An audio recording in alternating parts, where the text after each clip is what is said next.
বলতিছে যে জয় মা কালী, যদি সত্যি তুই দেবী হয়ে থাকিস তাহলে আমাকে কোনো নমুনা দিয়ে যা। দেখে লক্ষ্য করে যে একটা বুড়ি, সাদা একটা মানে কাপড় পরা একটা বুড়ি একটা ছোট বাচ্চা কোলে করে নিয়ে আসে। তখন আস্তে আস্তে তার চোখ এত বড় বড় হয়ে যায়, দুটা চোখ এত বড় বড়, তখন দুটা ওই সন্তান তখন মনে করেন যে কোলের মধ্যে আস্তে আস্তে বড় হয়ে যাচ্ছে। গল্প যদি আপনাদের বুঝতে অসুবিধা হয় তাহলে এপিসোড নাম্বার 14 আপনারা অবশ্যই ডিসক্রিপশনে লিংক দেওয়া আছে, সেটা দেখে নেবেন। এপিসোড নাম্বার 14 অর্থাৎ যেটাতে সুস্থ হওয়ার পরে 7 দিন পর সুস্থ হওয়ার পরে পুনরায় আবার গাড়ি চালানো শুরু করে। গাড়ি চালাতে চালাতে এরই মাঝখানে সেই দিন অমাবস্যার রাত পরে, অমাবস্যার রাতে তার এক বান্ধবী তাকে দাওয়াতের জন্য, যে তার বাড়িতে অনুষ্ঠান হচ্ছে, তো সেই ক্ষেত্রে যেন সে রাতের বেলা আসে যেন খাওয়া দাওয়া করে। তো এইভাবে তাকে আমন্ত্রণ করে, সে তার বাড়িতে দাওয়াত খাওয়ার জন্য যায়। যাওয়ার পর সে দাওয়াত খায়, দাওয়াত খাওয়ার কাজটা কমপ্লিট করে রাত 11টার দিকে সে আবার গাড়ি বের করে সান্তার বালুডাঙ্গা দুটা টিপ করে। এরকম ভাবে টিপ করতে করতে আনুমানিক ধরেন যে রাত 2টা বেজে যায়। তো 2টা বাজার পর তখন বালুডাঙ্গা সে গাড়ি হোল্ড করার পর সে বালুডাঙ্গা থেকে আবার পুনরায় যাত্রী নেওয়ার জন্য একটু ওয়েট করে, কিন্তু বাট যাত্রী পায় না পাওয়ার কারণে সে আবার পুনরায় সান্তাহার চলে আসে। তো একটা দোকান থেকে সে সিগারেট নিয়ে সান্তার একটা সিগারেট ধরায়, সিগারেটটা বসে খাওয়ার পর সে যাত্রী যখন পায় না তখন বলতেছে যে আজকে মনে হয় লোকজন হবে না, সে হতো বাড়িতে চলে যায়। আসার পর আমাদের নওগাঁ ঢাকার রোড, অর্থাৎ যেটা এখন বর্তমানে সোহাগ পেট্রোল পাম্প আছে, সেই সোহাগ পেট্রোল পাম্পের এখানে আসে। তার মাথার মধ্যে কি একটা কুমতলব ঢুকলো দেখেন। তখন সে বলতিছে ওই অমাবস্যার রাতেই বলতিছে যে জয় মা কালী, যদি সত্যি তুই দেবী হয়ে থাকিস তাহলে আমাকে কোনো নমুনা দিয়ে যা। পুনরায় আবার বলতিছি যে জয় মা কালী, যদি সত্যি হয়ে থাকিস অবশ্যই আমাকে কোনো নমুনা দিয়ে যা। কথাটা মুখ দিয়ে বের হতে দেরি, নমুনা দেখাতে আর দেরি হয় না। তো সে রানিং আসতেছে, আস্তে আস্তে দেখে যে পাম্পের শেষ প্রান্তে যখন গেছে তখন দেখে ঠিক এই সাইজের এত বড় একটা বটের পাতা পশ্চিম দিক থেকে পাতাটা ঘুরতে ঘুরতে ঘুরতে ঘুরতে ঘুরতে ঘুরতে চলে আসছে। ওই গাড়ির যে আলো, হেডলাইটের আলোতে দেখতে পাচ্ছে বিশাল বড় সাইজের, এত বড় সাইজের একটা বটের পাতা ঘুরতে ঘুরতে ঘুরতে ঘুরতে চলে আসতেছে। ওই না দেখে হামিদ ভাই তার ভিতরে একটা আতঙ্ক শুরু হয়ে গেল যে এত দূর থেকে বটের পাতা ঘুরতে ঘুরতে কিভাবে আসছে।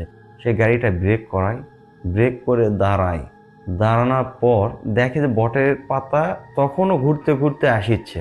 আস্তে আস্তে সে পাম্পের শেষ মাথাতে যখন দাঁড়ায়, গাড়িটা ব্রেক করায়, তখন দেখতেছে যে আসতে আছে। তখন তো সে ভয়ে মনে করেন যে থরথর করে কাঁপতে লাগলো, কি জিনিস এটা, আমি কি মুখ দিয়ে বললাম আর কি হয়ে গেল। তো ইতিমধ্যে সে পাতাটা ওর গাড়ি বলে গাড়ির দিকে চলে আসে গাড়ির সামনে গ্লাসে যখন পড়ার পর গাড়ির ওই পাতাটা আস্তে করে শুনলো নিচে নামে ঘুরতে ঘুরতে ঘুরতে পায়ের সামনে চলে আসে, যেখানে গাড়ি ব্রেক করা হয়। ব্রেকের সামনে আসে, পাতাটা একদম স্থির হয়ে গেল। এখন তো ওটা দেখে হেজিটেশনের মধ্যে পড়ে গেল। সে কি করবে, কোনো হুশ পাচ্ছে না, কোনো দিশাকুল পাচ্ছে না। পাতাটা হাত দিয়ে ফালাই দিবে না গাড়ি তুলবে, ওই অবস্থা দেখে সে আবার পুনরায় গাড়ি টান মারে। মোটামুটি সে চলে আসে আমাদের সেই পিটিবি অফিসের সামনে, নওগাঁ অর্থাৎ বিদ্যুৎ অফিসের সামনে। যখন আসার পর দেখে একটা কারেন্টের খাম্বা। সে যে গাড়িতে ব্রেক করবে এইরকম তার সাহসে কুলাচ্ছে না। তো তারপর সে আল্লাহ বিল্লাহ করতে করতে করতে গাড়িটা ব্রেক করার পর এপিসোড নাম্বার 14তে যেটা বলা হয়েছিল, যে গল্পটা, যে গাছ ফেরে বের হয় দেবী, তো ঠিক ওই গাছের গোড়াতে তখন বুঝতে পারে, তখন গাড়িটা হালকা করে ব্রেক করার পর তখন সে অনেক রিকোয়েস্ট করে, অনুরোধ করে যে বাবা দেখেন, আমি তো তোমার কোনো ক্ষতি করিনি, আমি হয়তো মুখ ফসকে বা মজার ছলে আমি কথাটা বলে ফেলছি, আমি এই ধরনের কাজ আর কখনো করব না। বাবা তোমার মতো করে তুমি থাকো, আমার মতো করে আমি যাই, আমার ভুল হয়ে গেছে, আমাকে তুমি মাফ করে দাও, এ কথা বলেন। তো বলার পর সেই পাতাটাকে শূন্যের উপর হাতে শূন্যত নেওয়ার পর সেই যে মেহগুনির গাছ, ওই গাছের গোড়ার যায় রেখে দেয়। ওই গাড়ি নিয়ে চলে আসে সেই দিন রাতে আর গাড়ি চালায় না চালায়, সে সরাসরি বাড়িতে চলে আসে। ওই দিনের ঘটনা তো গেল। এর কিছুদিন পর আবার 7-8 দিন পর আনুমানিক ওই রকমই রাত 1টা থেকে 1:30 এরকম বাজে, ভবানীপুর রাতে একটা রিজার্ভ পায়। রিজার্ভ নিয়ে চলে গেছিল ঢাকা গাড়ি থেকে, সে যাত্রী নামার পর তার সঙ্গে কথাবার্তা ভাড়া চুক্তি করে হামিদ ভাই তখন চলে যায় ভবানীপুর। তো যাত্রীটাকে নামে দেয়, নামায় দিয়ে চলে আসে। আসার পথে আমাদের রানীনগর রোডে যে কাশিমপুর একটা রাজবাড়ি আছে, কাশিমপুর রাজবাড়ি পার হয়ে চলে আসে এইরকম একটা ব্যাঁক, রাস্তাটা সোজা আসে এরকম ব্যাঁক, একটা টার্নিং ব্যাঁক আছে। ওই ব্যাঁকের আগে কিছু দূর আগে সে দেখে, লক্ষ্য করে যে একটা বুড়ি, সাদা একটা মানে কাপড় পরা একটা বুড়ি একটা ছোট বাচ্চা কোলে করে নিয়ে আসে। তো দূর থেকে ওই জিনিসটা ফলো করার পর সে গাড়ি কি ব্রেক করবে না গাড়ি রানিং আসবে সেটা মানে কুল করা পারছে না। তো যাই হোক, সাহসের সঙ্গে গাড়িটা ওই যে টার্নিং আছে ওই টার্নিংয়েতে গাড়িটা একটু জোরে গতিতে ছাড়ে, আর যেই জোরে গতিতে ছাড়ে ওই টার্নিং যখনই পার হয়ে আসে, গাড়ির স্পিড ছিল কিন্তু ওই গতিতেই বুড়িটা গাড়ি উঠে পড়ে, উঠে বসে এরকম গাড়ির পিছনে সিটে একটা ল্যাটা পারে বসে পড়ে তখন বুড়িটা মানে কেমন জানি আমরা যেরকম ঠান্ডা লাগলে করে কাঁপি ওই রকম ভাবে মানে কি জানি একটা বলিচ্ছে, মানে থতর থতর করে মানে দাঁতে দাঁতে বাড়ি খাচ্ছে, কিটকিট কিটকিট কিটকিট কিট করিচ্ছে, কেমন যেন একটা অদ্ভুত বিক্ষেটে ওই শব্দটা। তখন ওই যখন কাঁপাকাঁপি একটা যখন শব্দ পাচ্ছে তখন সে ফট করে পিছনে লুকিং গ্লাসে দেখে যে একটা বুড়ি ছোট্ট একটা সন্তানকে এইভাবে কোলে করে নিয়ে আসে এবং সাদা কাপড় পরে, আর এরকম চোখ এরকম মুজে মানে এরকম উপর দিকে মানে কটকট কটকট কটকট কটকট করে ইচ্ছে, দাঁতে দাঁতে বাড়ি খাচ্ছে, কেমন জানি একটা বিক্ষিপ্ত আওয়াজ, আর কিরকম ভাবে মানে কেমন জানি করিচ্ছে, মানে কি করিচ্ছে এটা আপনাকে ভাষায় আমি প্রকাশ করতে পারবো না। ওই না দেখে হামিদ ভাই এমন একটা মানে পর্যায়ে গেছে, সে গাড়িটা রানিংয়ে থুয়ে গাড়ির থেকে লাফ মারবে না গাড়ি ব্রেক করবে, মানে কোনো সেন্সার কুলাচ্ছে না। আর তো হামিদ ভাই এইদিকে মনে করেন যে ভয়ে তার মুখ চোখ ঘামে একদম অস্থির, মানে এতটাই মানে পরিস্থিতির শিকার হয়ে গেছে যে মানে না পারিচ্ছে গাড়ির থেকে লাফ দিতে, না পারিচ্ছে মানে গাড়িটা ব্রেক করতে। আর রাস্তার মধ্যে তো অন্ধকার, সেই অন্ধকারের মধ্যে তো আরো স্পষ্ট বোঝা যাবে যে একটা সাদা একটা মানুষ পিছনে সিটে বসে আছে আর কিটকিট কিটকিট কিটকিট করিচ্ছে, কেমন যেন একটা অস্থির অস্থির মানে আওয়াজ করিচ্ছে। তো সে মানে আল্লাহ আল্লাহ করিচ্ছে আর মানে দোয়া করিচ্ছে, করতে করতে তখন গাড়ি আরো একটু স্পিডে ছাড়ার পর সেই কুজাল কাশিমপুরের ব্যাগগুলো পার হয়ে রানীনগর তিরমুনি নগর ব্রিজে যখন আসে তখন ওখানে একটু আলো পায়, যেখানে আলো দেখতে পাইছে এই অবস্থায় গাড়ি খাড়ার উপরে ব্রেক মারিছে, মারি গাড়ির থেকে লাফ মারে। তখন 2-3 জন লোক ছিল, তখন বলেছে যে কি হয়েছে, গাড়ি ঘুরে গেল, গাড়িটা আগে আটকাও। তো তখন গাড়িটা আলোর মাঝখানে পিছন থেকে হাত ধরে গাড়িটা আটকায় পিছন থেকে মানে মাথা বাইর করে দিয়ে দেখে যে আর নাই সেই বুড়িটা। তখন ওখানে বসে জোরে একটা নিঃশ্বাস ফেলে। তো তখন ওখানকার লোকজন বলেছে যে কি হয়েছে, কি সমস্যা, গাড়ি কি কেউ রাতের বেলা মানে ছিনতাই করার জন্য লাগিয়েছিল? তাহলে কয় না ওই রকম কিছু না, তো এমনিতেই মানে ভিতরে একটা টেনশনের মধ্যে পড়ে গেছি, এতখানি রাস্তা অন্ধকারের মধ্যে আসিছি। তো এই কথা বলতেছে না যে তার সঙ্গে এই ঘটনাটা ঘটে গেছে। বন্ধুরা তখন আলোর মাঝখানে সে দাঁড়ায়, লোকজনের সঙ্গে বসে ওখানে কিছুক্ষণ সময় কাটানোর পর মোটামুটি ওখানে 1-8 ঘন্টা সময় কাটানোর পর সে মনে মনে বসে বসে ভাবতেছে যে আমি একটা মানুষ, আমার সঙ্গে এই ঘটনাগুলো কতবার ঘটে, এত পৃথিবীর লোক আছে কারো চোখে পড়ে না, অথচ আমার চোখে পড়ে কি কারণে আমি কিছু ভাবে পাই না। তো বন্ধুরা এখানে যে মূল একটা মানে বিষয় দাঁড়ায় গেছে, সেই বিষয়টা হচ্ছে যে এই ধরনের উপদৃষ্টি জাতিকে দেখতে পায় না, যদি তার রাশির সঙ্গে রাশি মিলে যায়, তার শরীরের আঁশের সঙ্গে আঁশ মিলে যায় তবেই সে দেখতে পায়। অর্থাৎ যেটাকে আমরা বলি তুলা রাশি, যদি তুলা রাশি লোক হয় সে 100% এই জিনিসগুলো উপদৃষ্টি জাতিগুলো দেখতে পায়। এবং শুধু তুলা রাশি না, তুলা রাশি আছে, কুম্ভ রাশি আছে, মেষ রাশি আছে, এই 3টা রাশি যদি মিলে তাদের সঙ্গে এই ঘটনাগুলো বেশি ঘটে এবং তারাই সব কিছু এগুলো দেখতে পায়। তো যাই হোক, সে এই জিনিসটা মনে মনে ফিল করেছে। তো গাড়ি তোটার আগে বলেছে আল্লাহ যা হওয়ার হয়ে গেছে আজকে, আর এইরকম যেন না ঘটে। তো এই কথা বলার পর সেই গাড়ি আবারও ওঠার পর কুবরাতলি বাজার পার হয়ে যায়, পার হয়ে চলে আসে রানীনগর থেকে নওগাঁর উদ্দেশ্যে যখন রওনা দেয়, রানীনগর একটা ব্যাংক আছে, তো ওই ব্যাংকে আসে তখন দেখি সেই বুড়ি আবার থুতুর করে কাঁপিছে, করেছে আর মানে কি জানি বলিচ্ছে। লুকিং গ্লাসে দেখে সেই বুড়ি সেই সন্তান করে নিয়ে থর করে কাঁপিচ্ছে, হাতটা তখন আস্তে করে ওইদিকে বাড়াবে কিন্তু সামনের লোহা থাকার কারণে মানে হামিদ ভাই যে ঘাড় ধরতে পারতেছে না, কারণ সামনে এরকম লোহার থাকা আছে, কিন্তু তার বারবার ভয় দেখাচ্ছে।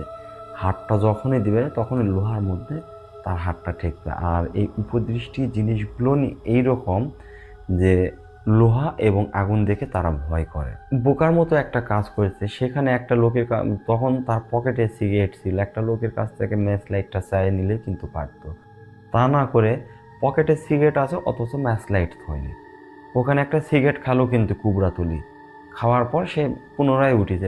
লোকটার থেকে যদি ম্যাচ লাইটটা যদি চাইয়ে নিত তাহলে এই জিনিসটা তার পিছনে আর লাগতে পারতো না।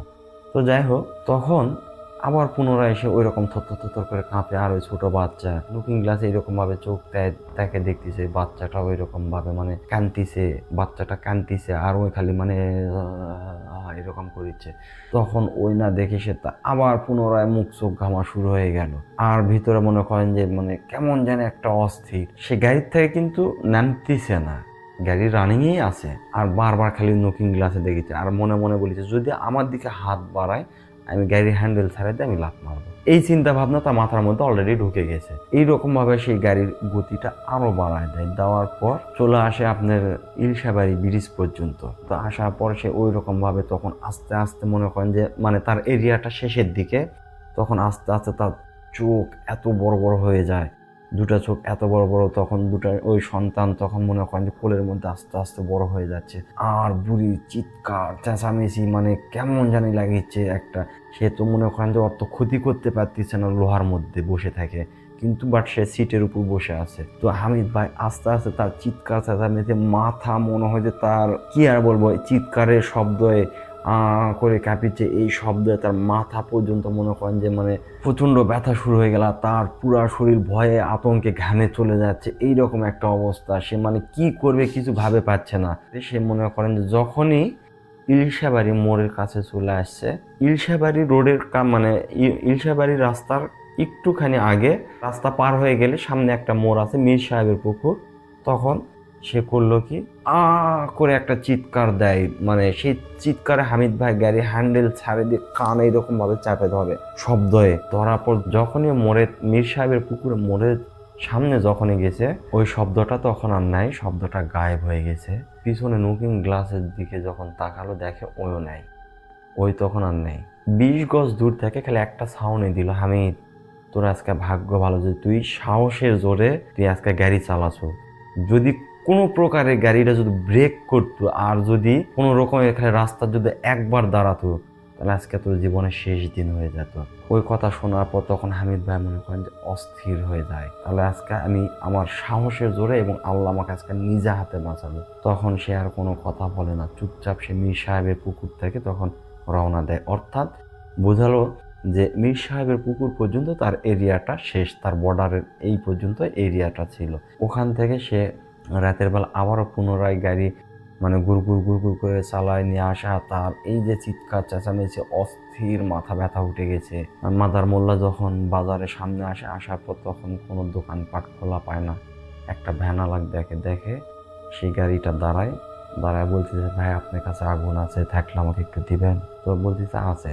এ কথা বলার পর সে পুনরায় একটা সিগারেট ধরানোর পর তখন সে ভ্যানালাকে বলতেছে ভাই গ্যাস লাইটটা আমার প্রয়োজন, আমাকে দিবেন। তো বলতেছে গ্যাস লাইট দিলে আমি কি করে চলবো। তখন ভ্যানওয়ালাকে এই কথাটা খুলে বলল। তো বলার পর ভ্যানওয়ালা বলতেছে দেখো ভাই তুমিও তো রাতে গাড়ি চালাচ্ছ, আমিও রাতে চালাচ্ছি, আর তুমি যদি এই দিক থেকে আসলে বাই চান্স যদি আমার ভাগে তো এই কাহিনীটা যদি ঘটে তাহলে আমি কি করব। তুমি ওর এরিয়া ক্রস করে আসছো মানে এই পর্যন্ত তার গাড়ি দেখতে পাওনি, কয় না আল্লাহর রহমত আর দেখতে পাবে না। কারণ যে মীর সাহেবের পুকুর পার হয়ে আসলে বলিরঘাট যে মসজিদ আছে ওখানে আমরা মাঝে সাঝে ওই রকম ভাবে দেখি যে একটা হুজুর মসজিদে ঢোকে বের হয়, তো আমাদের কোনো দিন ক্ষতি করেনি। তাহলে হয়তো বা সেই হুজুরের এরিয়ার মধ্যে ঢুকে গেছো বিদায় তুমি বেঁচে গেছো ভাই, তাহলে তোমার আর গ্যাস লাইটের দরকার নাই, তুমি যাও। যদি বাই চান্স আমার সাথে এরকম ঘটনা ঘটে তাহলে আমি কি করব। তো এই কথা বলার পর তখন সে বুঝতে পারলো যে না তাহলে হতে পারে এরকম। সে ওই ঘামালা শরীর গায়ের থেকে শার্ট খুলে গা হাত পা মুছে তখন সে বাড়ির উদ্দেশ্যে আবার রওনা দেয়, দিয়ে চলে আসে। তো রাতের বেলা আসে, বাড়িতে আসে হাত পা মুখ চোখ ধুয়ে আর কাউকে কোনো কথা না বলে সে চুপচাপ বিছানায় শুতে যায়। তো বন্ধুরা আজকে এই ছিল আমাদের হামিদ ভাইয়ের মুখ থেকে শোনা গল্পটি। যদি আর এই গল্পটি ভালো লাগে অবশ্যই একটা লাইক কমেন্ট শেয়ার দিতে অবশ্যই ভুলবেন না। আর যদি আমাদের গল্প আসলে আপনাদেরকে মন ছুঁয়ে যায়, তাহলে আমাদের চ্যানেলটি সাবস্ক্রাইব করতে ভুলবেন না এবং পাশে থাকা বেল আইকনটি বাজাতে অবশ্যই ভুলবেন না। দয়া করে বেল বাটনটি বাজায় যাবেন। তো বন্ধুরা, সবাই ভালো থাকবেন, সুস্থ থাকবেন। আল্লাহ হাফেজ।